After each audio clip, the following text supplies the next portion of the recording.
Ngikhala kuwe Jehova. Dwala lami, ungabi yisithulu kimi. Funa kuthi, uma uthula kimi, ngifane nabashona emgodini. Yizwa izwi lokunxusa kwami. Nxa ngikhala kuwe, ngiphakamisela izandla zami endaweni yakho engcwelengcwele. Ungangimukisi kanye nababi nabenza okubi, abakhuluma ukuthula nabakhelwane babo, kanti kukhona okubi ezinhliziyweni zabo.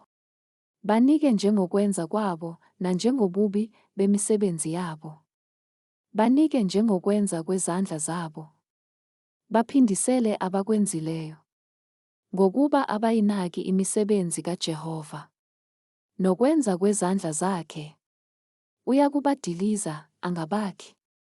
Makabongwe uJehova, ngokuba ulizwile izwi lokunxusa kwami. UJehova ungamandla ami nesihlangu sami.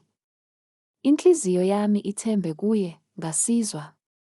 Ngakho-ke inhliziyo yami iyethaba. Ngiza kumdumisa ngesihlabelelo sami. UJehova ungamandla abantu bakhe. Uyinqaba yensindiso yogcotshiweyo wakhe. Sindisa abantu bakho. Ubusise ifa lakho. Ubaluse. Ubathwale kuze kube phakade.